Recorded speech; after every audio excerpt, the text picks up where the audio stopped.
Hello viewers, welcome again to Frederick Ogango Physics Online. So today we are going to have a worksheet on the topic force. So let's have a review of this paper or this topic force. Now we are going to tackle these questions. So let's start with question 1. It goes, what is force? Now, how did we define force? So we said force is a push or a pull. So force is a push or a pull. Force is a push or a pull on a body. Force is a push or a pull on a body. Now, what is the unit of force? So, in which units do we measure force? So the SI unit of force is Newton. SI unit of force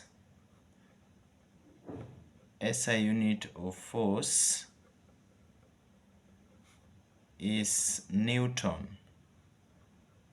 Newton in small letters, and it's denoted by letter N. So force is measured in newtons. And remember, should be able to know that force is a vector quantity because it has both magnitude or size and direction. Well, now let's move to question 3. Analyze each vector diagram and fill in the diagram below. So this is the vector diagram. We have different forces, whether balanced or unbalanced. Then we have the total force. What do you mean by a total force? The total force is the magnitude of a force, the magnitude of that force.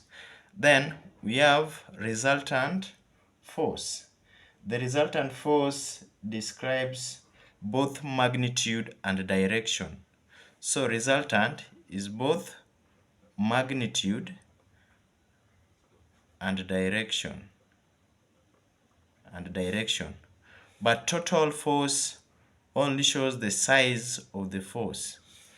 Now that's the difference between total force and resultant force. Resultant force shows magnitude and direction, and total force shows only the size. Now, how can you know the direction of force? For instance, if you have two forces to the left and to the right. So I said forces to the left are normally negative, while forces to the right is positive. So that shows the direction of the force. Then we have motion direction. So motion direction can be either east or west, or you can say left or right. You can say left or right, or east or west, east, west, north, south. So that's how we show the direction of motion, or the motion direction. So let's start by the first two forces. We have two forces, 5 and 6. Now here, 5 will be positive and 6 is negative. So what will be the total force? The total force here will be 5 plus negative 6. So what is 5 times 5 plus negative 6? It will be negative 1. So that one will be the resultant force. But what is the total force? It is 1 Newton. The total force is 1 Newton. But the resultant force is negative 1. Now, I said negative shows which direction? Negative is forces to the left. So, what will the motion direction? It will be left, or you can say to the west or westwards. So, west. Let's move to the second one. 5 Newton and 5 Newton. So the one to the left will be negative 5. Then we have 5. So 5 plus negative 5, what will be the resultant force? 0. What is the total force? 0 Newton. So 5 Newton cancels with the 5 Newton. So the body will move in which direction? What will the motion of the body? Since the forces are balancing, the body will remain stationary. So the motion direction will be stationary. It remains stationary. Yes, the third forces, we have 16 and 7. So we have negative 7 and 16. Negative 7 and 16. So 16 plus negative 7 should be positive 9 Newton. So what is the total force here? It is 9 Newton. So positive means the right direction. So the motion direction will be to the right. The body moves to the right. Or you can say to the east. It moves eastwards. Then the fourth one is 8 Newton and 3 Newton. So it will be negative 3. This one will be negative 3 plus 8 Newton. So 8 plus negative 3, it should be 5. So it is positive 5 Newton, and the total force is 5 Newton. Since it is negative, it moves to the right. The motion is to the right or to the east as well. Then we have 16 Newton and 7 Newton. And all the forces, if you look here, all the forces are moving to the right. Meaning 16 will be positive, 7 also will be positive. It's different from the previous ones. The previous ones are moving in opposite directions to each other. But this one, the direction is the same for both the two forces. So it is 16 and 7. So they are all positive. So it will be 16. The total force here will be 16 plus 16. 16 plus 7. So what is 16 plus 7? That is 23 Newton. And it is positive. The resultant will be positive 23 Newton. Therefore, this one moves to the right as well, or to the east. Well, so that's all about vector diagram of the resultant force. So it is important to note that you should be able to tell whether forces are balancing or they are unbalanced. For unbalanced forces, the resultant or the total force is 0. The net force is normally 0. But for unbalanced, it is positive or negative. Well, we can continue to question 4. So question 4. Describe the motion of an object that has balanced forces acting on it. Now, if you have an object either in motion or which is stationary. So if a body in motion is in motion and it has some balanced forces on it, what will happen? What will be the effects of this? So if the forces are balanced, it means these forces cancels and the resultant force is zero. Therefore, if the resultant force is zero,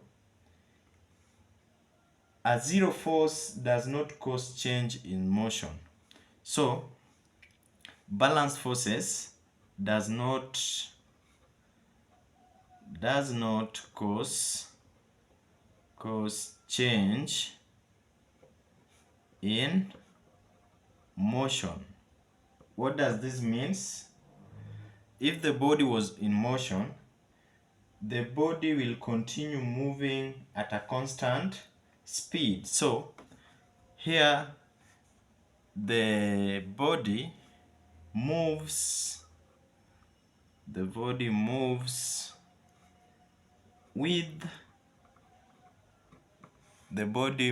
with a constant speed. The body moves with a constant speed. Speed doesn't change. So if speed doesn't change, and if the body was moving in a certain direction, it means the direction will also be constant. So the body moves with a constant speed, with a constant direction. Direction doesn't change.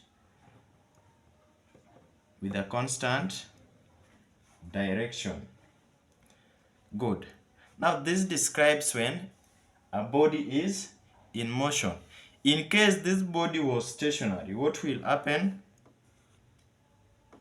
if the body was stationary? So if the body, in case the body was stationary, then the body will remain constant. So the body remains constant. So you can say or remains constant. Remains constant.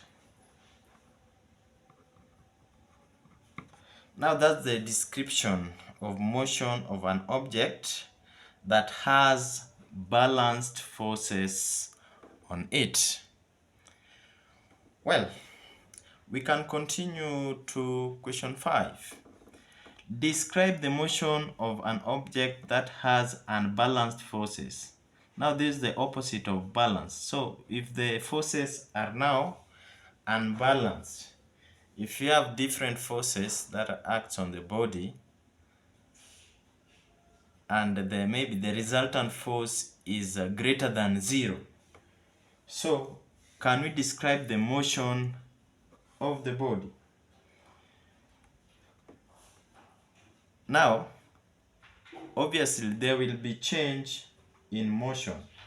If the speed, if the force is greater, then the body will speed up. Yeah, it will speed up. Or when it is low or smaller, if the force is smaller, then it will slow down. If it is moving on to the left direction, it will oppose the motion of the body, so it will slow down. But if it is moving to the right, same direction with the body will speed up.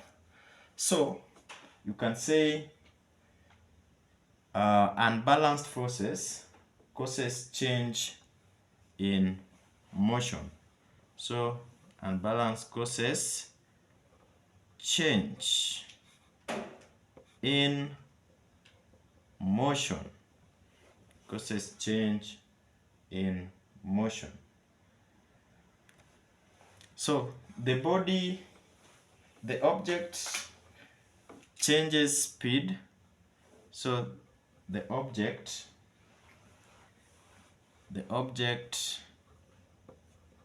changes speed. What do I mean by changing speed? I've said if the resultant force is positive, then it can speed up. It speeds up. Or when it is negative, then it will slow down. So speed up or slow down. Speed up or slow down. Or you can say it changes direction. Changes direction. Changes direction. Well, let's move to question 6. Question 6. What does it say? What are unbalanced forces that cause a moving object to slow down or stop? So what can cause a moving object slow down or stop? For instance, if you have you are pushing an object on a rough surface, what are some of the forces? Which force will be acting between the object and the surface in which you are pushing the object? Which force? Can you think about it? Did you find the force? Yes. Now we'll have friction, which will oppose the motion of the object. The friction due to the surface on which you push the object. Now these are the forces that opposes motion. So the forces that oppose the motion of the object are the forces that slow down or stop the object. Now, one of these forces is friction. So the first force here is friction. That one is the force opposes motion between two solids. Then we can have other forces that opposes motion on fluids. So which fluids do we have? For the fluids we have liquid and air. Now, if we have forces that opposes the motion in fluid, how can we call these forces? Yes, we can call them drag forces. So the second forces is drag forces. So for instance, if we have forces that opposes motion in maybe a liquid. So let's say you are swimming in water. So when you are swimming in water, there will be some forces between your body and the water itself. So what are these forces? How can we call this force that opposes the motion of an object or a body in water?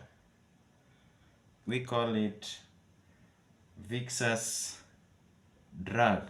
So we have viscous drag in liquid. Then again, on air. For instance, if we have a bird flying on air, then there's some wind which is coming from the opposite direction of the bird, it will cause some resistance to the bird. So how can we call it? Maybe air resistance. So air resistance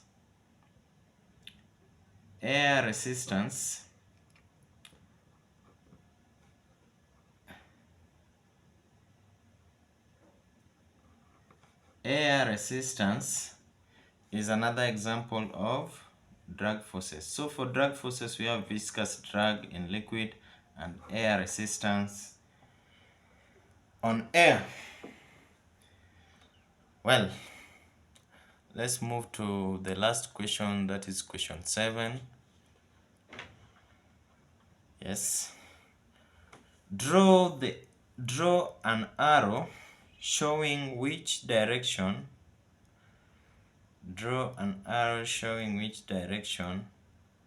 the box will move. So we have the first box. So for the first box, you look at the opposite forces. So we have 3 and 3.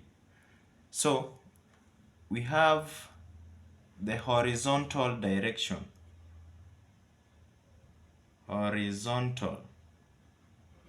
So for the horizontal direction, we have 2 forces, 3 and 3, and they are opposite.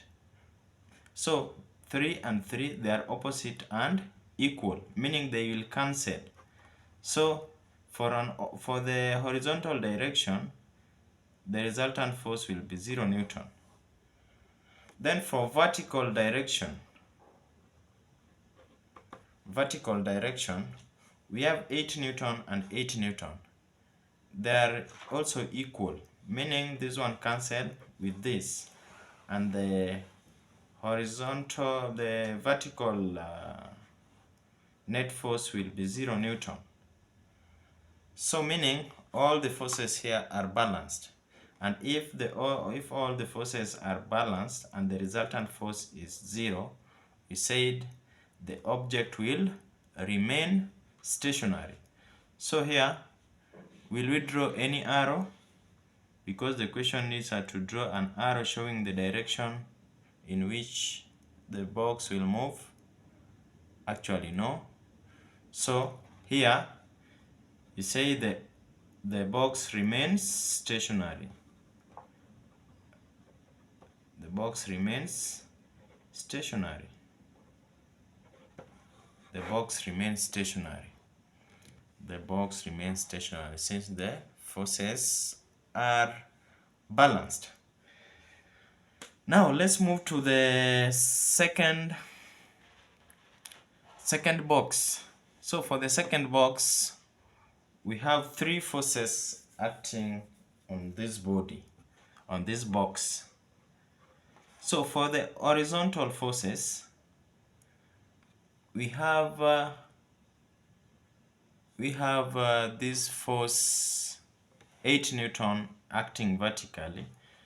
So if you have 8 Newton and on the other side there is no any other force, so the resultant force will be 8 Newton upwards.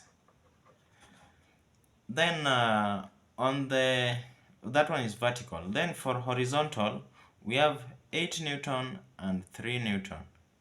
So 3 Newton is moving to the left, so it will be negative 3 Newton.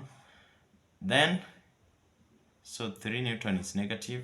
Then we have 8 Newton moving to the right, meaning 8 Newton is positive.